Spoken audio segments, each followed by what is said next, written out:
Hello everyone and welcome to another Starcraft 2 cast. For this one I'm going to be doing a tutorial on the new opener I'm using in TvP. Probably a little gimmicky, but it's working quite well for me. It allows me to get to the mid to late game with a larger than normal lead and is probably safer than my other greedy openers I've done in the past.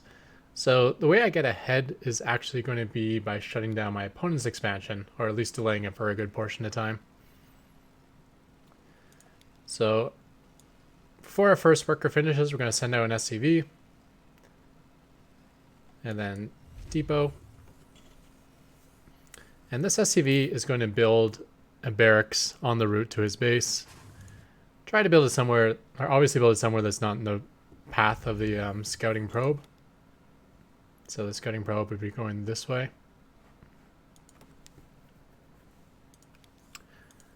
After which time we're going to take a gas geyser, all while constantly making workers. So this is going to be for a proxy bunker. We're going to queue up our barracks and this SCV to the front line here. And we're going to want to build a bunker in a path that blocks his exit from either his natural or blocks the exit from his main and has range on his nexus.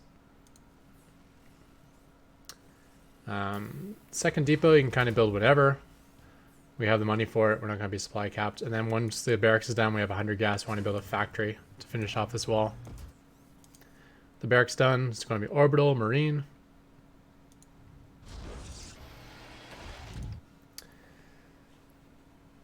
And sending out the SCV to build the bunker. So in this case, he went for an early nexus and didn't go for probe scout, which is very unusual. But obviously make this build even stronger. He is going to scout it now, though.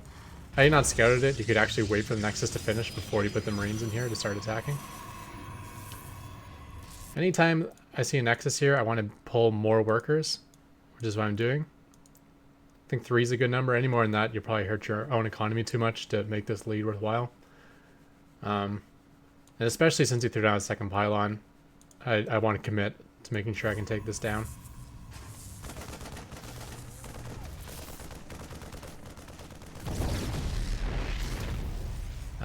Had he completed that nexus, I'd be building a second barracks, or second bunker, just to ensure that I get it down. And then with 4 SCVs also here to help repair, it should help. Should be able to hold against early Zealot Stalker stuff. Since he did cancel it though, we're sending the SCVs back home, and we're loading up the bunker. You want to keep your SCV back from the bunker, maybe even more than this.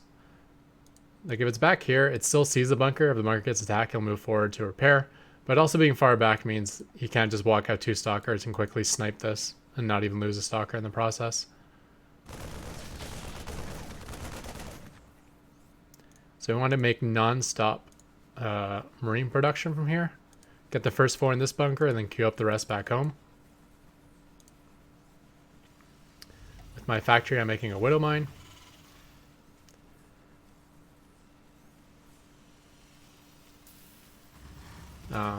Definitely take the second gas if you think he's on 1 base.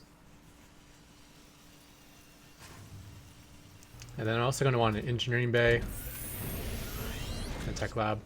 Yeah, first widow mine, I like to use it for to pop oracles, so hide it behind the factory or hide it behind a mining SCV, like so.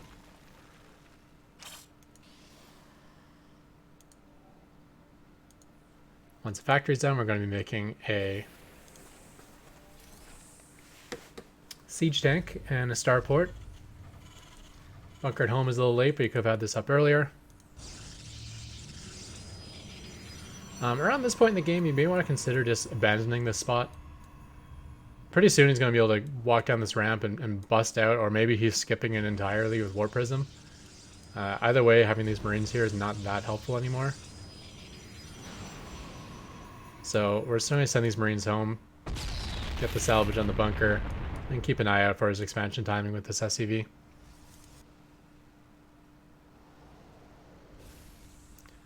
I forgot to mention, but around the time you build your factory is also around the time you get 400 minerals and you want to build the command center at that point.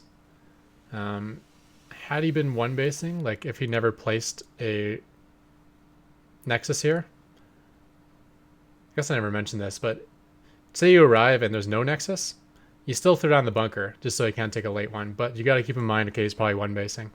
And if he's one basing, when you build this factory, you want to build your second command center in base. But since he threw down nexus on position, I feel like it's pretty safe to throw down the command center down here on the low ground. So constant marine production, constant siege tank production. You want to block warp prism entry point.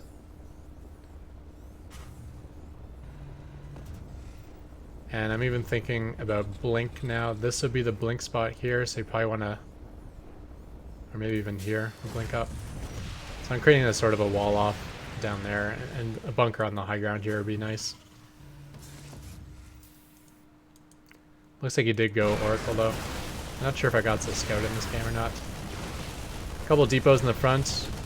A lot of mass zealot is pretty common nowadays, so that would help keep him the charge from getting a big surround on it.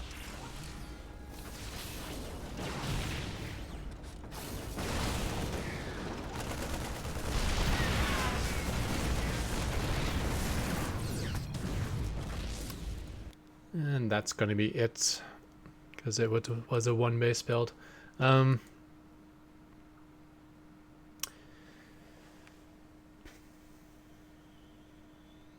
Yeah, so in terms of, usually the position you get to is either you deny his expansion or you use one base in the whole time, either way. And you got to kind of defend all the stuff that could be coming. One option is to lift off his barracks and float it into his base and get a scout on what he's up to. But just from previous builds, I felt like there's a way to kind of defend everything. You throw down turrets where there's no blink position. Where there is a blink position, like here, you throw down a bunker. And then the front line is this bunker as well. And then between those two bunkers, you want all these siege tanks. You want siege tanks here and here and here. Wall offs or partial wall offs at the natural are handy as well. And yeah, just constantly pumping from a barracks and a factory to do that. And that leaves you enough money for your missile turrets and constant SCV production and teching up towards starports. And you can even, after you get your starport, get a Raven out quickly. You'll probably need a third gas if you're going to do that. But depending on what one base shenanigan he's doing, you may get that Raven out in time. I like to transition to Battlecruisers, but I always like to start with one Raven. So if nothing else, it can go observer hunting, which I've actually found out is really, really important, killing observers when you're playing this style in TvP. Because if he can see you when you're taking expansions, or if he can see your Battlecruisers as they're crossing the map, it just means he's always going to be ahead and always be ready to defend your harass.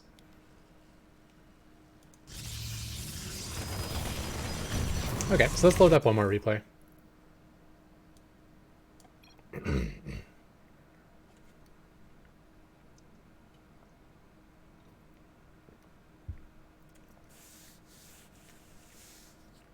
If Starcraft wants to cooperate here.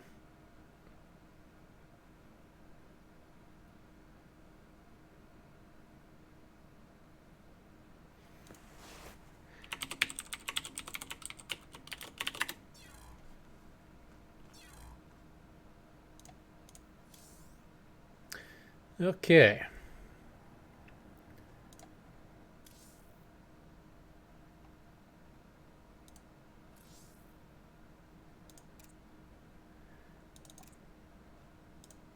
All right, so here's one more match. I guess I just had a patch recently. So this one will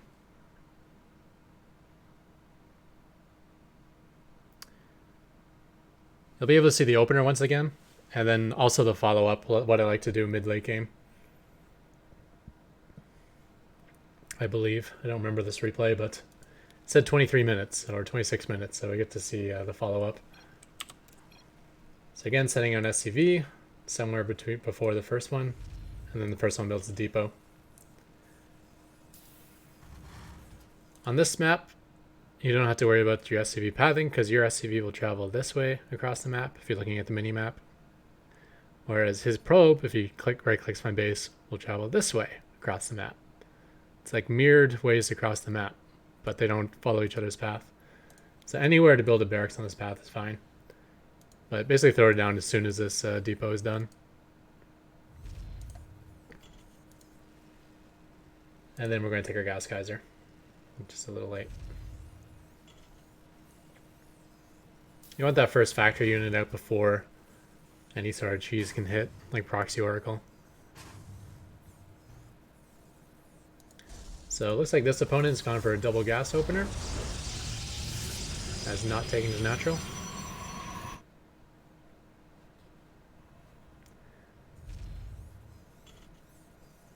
And we're throwing down a bunker somewhere in range of the Nexus. And to keep him from exiting his base. In this case, I'm blocking his natural exit.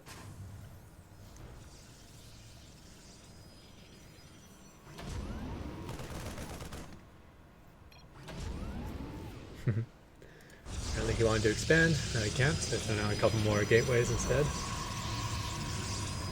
So we're only on 3 gateway robo.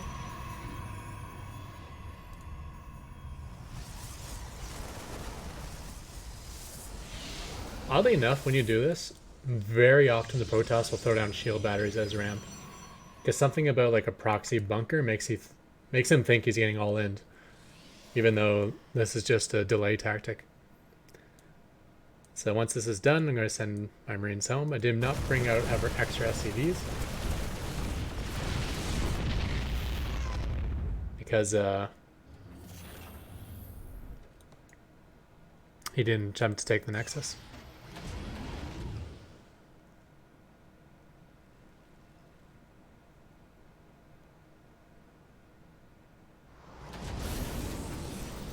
So he has arrived in a big warp in.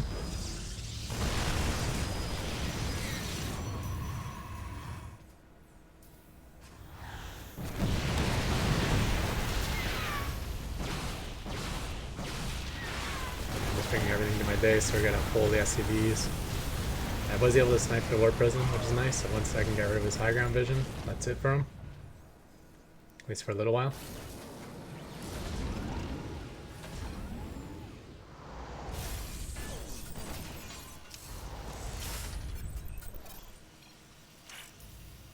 Kind of misunderstood what he was saying there. Sometimes when people say well played, it means they're ending the game. Where technically, well played just means, you know, you played well. So this is the lead I'm talking about. So we got our expansion down much earlier. Our worker count is higher, even though we lost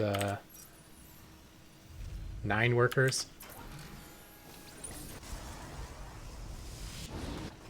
And now we can start our 3rd base.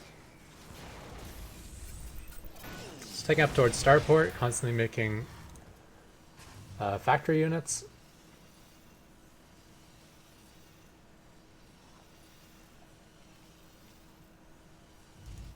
Now, when you're going Battlecruisers, it's not like going Mass Raven, where as soon as you take a base, you instantly want to take the refineries and max out the intake. I almost feel like it's better to max out the mineral, get the 16 of 16 on minerals first before you start populating gas geysers. Again, we don't have like mass orbital with this build, and even though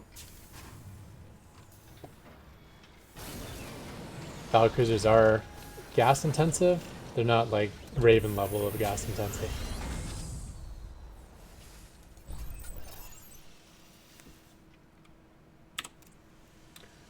So we're taking our 3rd, building our first Battlecruisers, getting the weapon refit for the Yamato cannon. If you have the choice to upgrade Yamato cannon or build a Battlecruiser, build a Battlecruiser. Because Yamato cannon you can always get later. You can get your first 3 BCs out, and then as your BCs are crossing the map, you're upgrading Yamato. And then by the time you arrive, you can Yamato something. So here we are going out on our harass run. Marines don't really need them anymore, so just kind of sitting around the edges of the map looking for pylons, which are often randomly placed.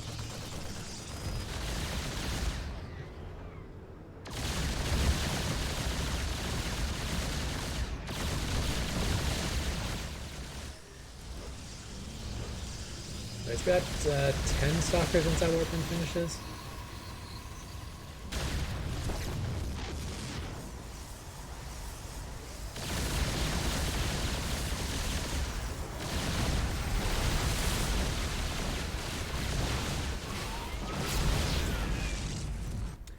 And we will have to warp out.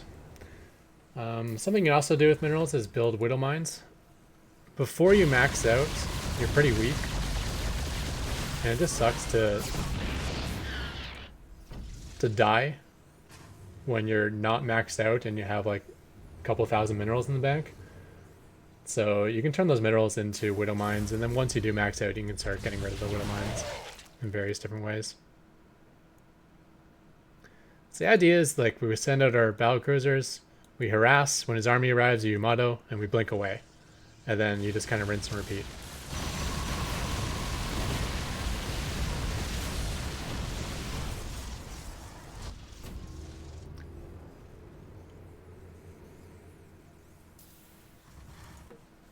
So he's going for a lot of stalkers, which is good at dealing with battlecruisers, but only up until a certain point.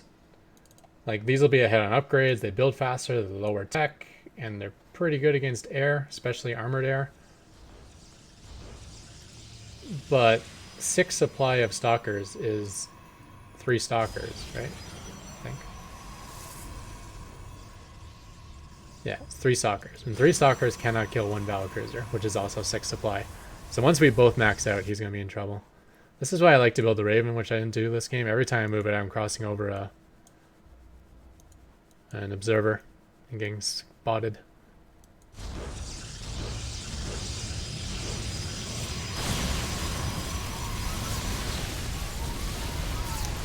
So he is going for Tempest, and here's the problem with this build. I mean, I kind of want to make Sky Terran or Mech or Mass Raven work. But here's the thing. Battlecruisers are pretty good against Mass Carrier. And Mass Raven is pretty good against Mass Tempest. But the reverse of those is insanely in Protoss's favor. Probably the biggest hard counter in the game is Tempest versus Battlecruisers. Not only do they attack from like ridiculously far away, and BCs are slow, so you'd have to, the only way to get on top of them is really to jump on top of them, which makes BCs unable to retreat. But Tempests also have that bonus versus massive going on. So even with only +1, these are doing 57 damage per shot. And that gets up to like 70 at +3. It's pretty crazy. So the Tempest can't die because they're the same speed and they can shoot from further range. And they can kill Battlecruisers very well. The same idea goes with Ravens versus Carriers. Ravens can't do anything to Carriers because Carriers, like Interceptors, will just evaporate your Ravens pretty quickly. So once upon a time, you could fire off all your Seeker missiles from range and immediately retreat, and that wouldn't give the Interceptors much time to attack. But now the Seeker missile doesn't do any damage, especially to big chunky units. And auto turret spreads, you'll lose all your Ravens attempting to spread the auto turrets. Spains are very bad versus Carrier. So Ravens are good against Tempest, though. You just they're faster than Tempest, so they can get on top of them. And then you spread auto turrets, and during that time, the Tempests are not doing good damage because they only do 33 damage per shot versus Ravens, which is 4 shots to kill. Right? So you just gotta pay attention. If your Protoss opponent is making Tempests, you're making Ravens. And if he's making Carriers, you're making Battlecruisers. The problem being his switches are easier and his switches are more impactful than yours. The advantage you have going is that it's very likely your Protoss opponent has very rarely faced Sky Terran, so you may not already make these switches. You'll face players who make Tempest all game versus Mass Raven, or they'll make Carriers all game versus Mass BC and not think to make the switch, or not even know that that switch is a good idea. So you'll have the knowledge advantage, and that's true with any playing any sort of crazy build.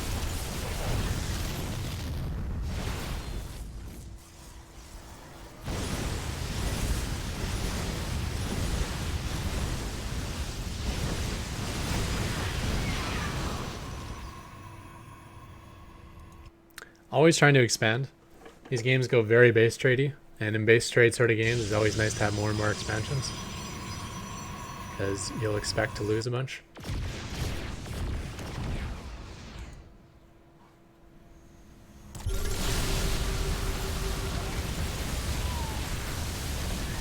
Unfortunately, I moved out before my cooldown was ready, and it never came back in time, so that's the end of those BCs.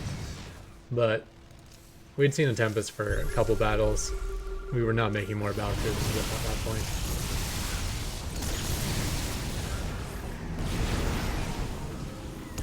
I get some Widow Mines somewhere out front where the Tempests have to be in position to attack the base.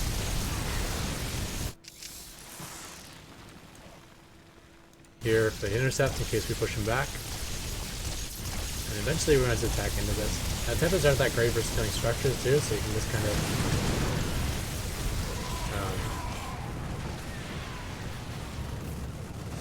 SCV repair your planetary, and oftentimes that'll buy you quite a bit of time versus Tempest. Doesn't really work versus Carrier, but versus Tempest is nice.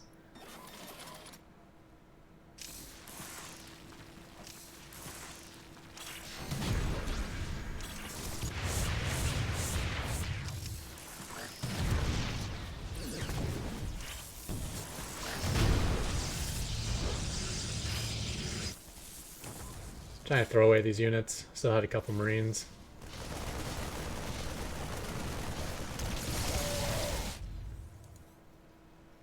Keeping the expansions going. Gas geysers are super important since we are going Raven at this point. These observers are really bugging me. I even throw like random Widow Mines on the map and they always kill nothing because they're always in range of these observers.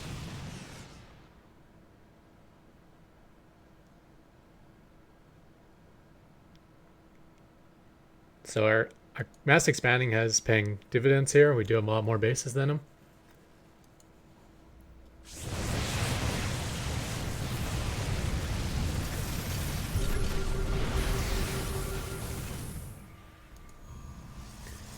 Gotta be a little bit careful at doing runs like that. You need to always have enough Raven energy to deal with his army as well.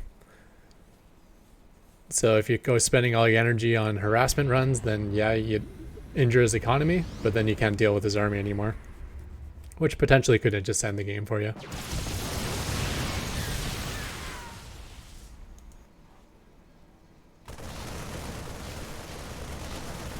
That is a long distance mining of workers. For draining shield batteries, it's better than nothing, I guess.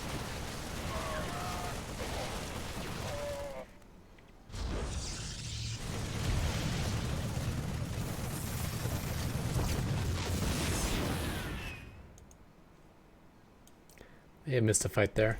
Templar often are on one hotkey, and they do cluster. So you gotta spend a lot of energy, but it is possible to pop them all with Seeker Missile. Keep in mind, Seeker Missile does 15 damage now. Sad days. There was a time where it did 133 damage. Not those days anymore.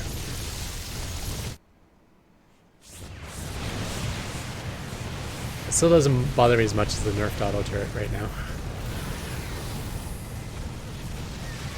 That casting range, even though it's been buffed back up to 2, is still ridiculously small.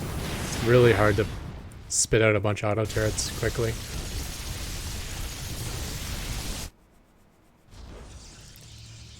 So it looks like he is switching into carriers. I could switch back to Battlecruiser. Might be a good idea. Of course, with this many Ravens, maybe I don't even have to. Maybe I can just avoid the carriers or something.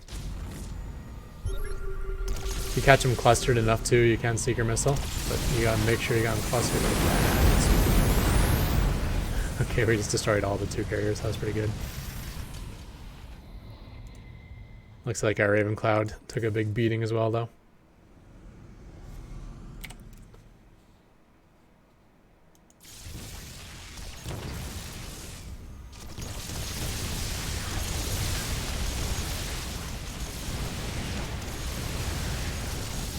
Probably should be attacking the north. Okay, there we go. Looks like I purposely left behind my injured ravens, but I'm not repairing them. Stay here to get repaired. Oh, that was a mistake. So he decided to town portal over here. Wow. Warcraft 3 making a comeback. Recall over there. Mass recall. But his army isn't that big, and a lot of it's Tempest based. And if you have auto turrets already on the ground waiting for him to arrive, even against mass carrier, you're in a pretty good spot. Because you can't fly into mass carrier to put on auto turrets because you lose all your ravens trying to do that. But if the auto turrets are already down, they'll either instantly start popping interceptors, or you can start focus firing the carriers and take out the carriers themselves. But in this case, it's just a lot of Tempest and whatnot.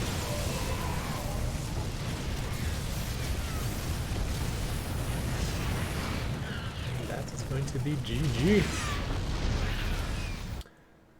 Yeah, so that's the build and that's the follow-up. So, quick once over. Send out this worker before your first SCV is made. First SCV makes the depot. As soon as the depot is done, this is building a proxy rack somewhere that a probe crossing the map won't see. As soon as the barracks is done, sorry, gas, as soon as you can afford next, and populate it. As soon as the barracks is done, orbital, marine, bunker. And as soon as you have 100 gas, throwing down a factory. If he already has a nexus here, you probably want to pull 2 or 3 more workers to cross the map to help guarantee this gets up. I guess he can wait until he gets a couple gateway units and then pull all his probes. And against 1 bunker with 1 SCV repairing, that's no problem for him. But if you got a second bunker almost done and 2 or 3 more SCVs to help repair, at minimum you can kill a whole bunch of probes. But you can also most likely shoo away the attack and get the nexus down. Yep, and right around this time, you want to build your command center. And unless he was planning a 1 base all in from the start of the game, I would build this on the low ground. And it looks like even in this spot, I ended up building on the low grounds, but high ground's probably safer if you never attempted to expand.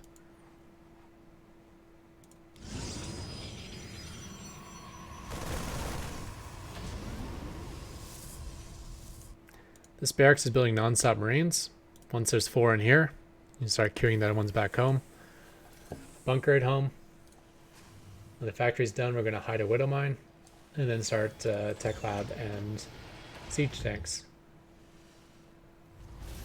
You'll want your second gas somewhere in there, and probably a third as well. Start your starport, get the Raven, especially if he's one basing. We end up having to do that.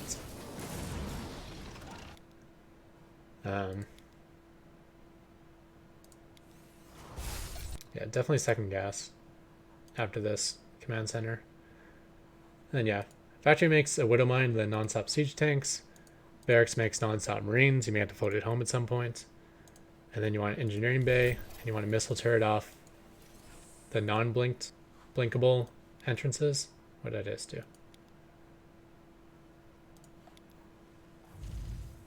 Like that. And then in the blink spot, which is right here, you want to build another bunker.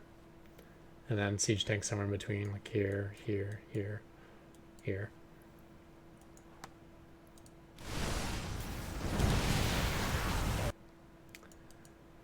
Build some depots in front of the bunker. It helps a lot versus zealots.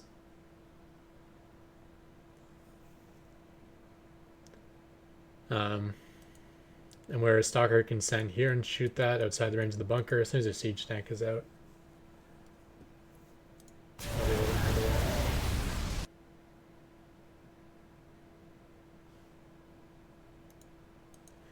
If you got one more warp in on the high ground, I might have been in trouble there, because I didn't have that high ground bunker. If you know for a fact it's warp prism, you could just from outside that bunker get another missile turret.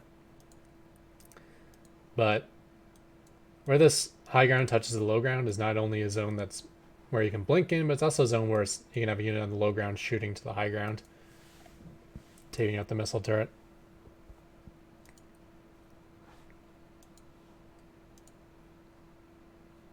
Yep. Starport looks like it wasn't even started yet, even though I got 600 gas. It's not good. But yeah, Starport, as soon as the Starport's done, Tech Lab and Raven, while building a fusion core and a couple more starports, and then usually you can afford about 3 BCs. Afterwards you can get the weapon refit, 4th base. It's all pretty good. When you're building your 4th command center to float out here, you also want to build a 4th command center at your front, because that's around the time that a bunker at your front is not going to be enough.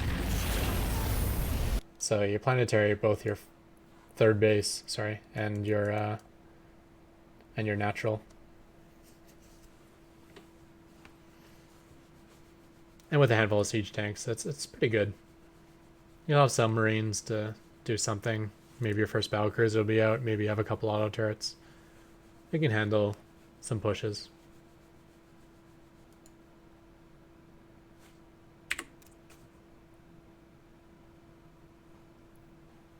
Looks like my opponent went super greedy. Chronoing probes and taking a fast 3rd and 4th. I get punished for not scouting. But I kind of like the non-scouting defense. Means I don't have to build scout units like Reapers or Scans. I can spend all my money at home. And maybe I get burnt by its transition like this.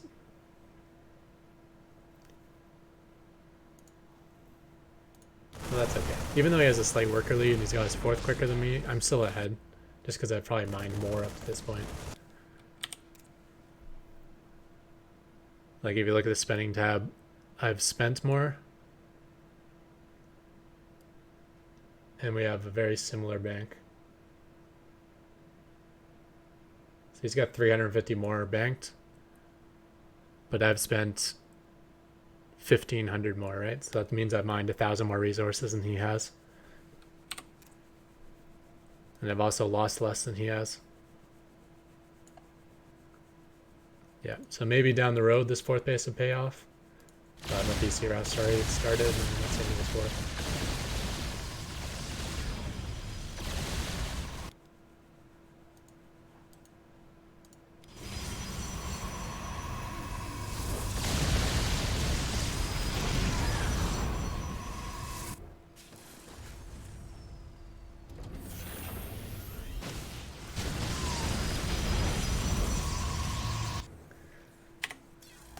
Right, okay, so we'll call it the end of this video. Thank you everyone for tuning in, and I'm out of here. Goodbye.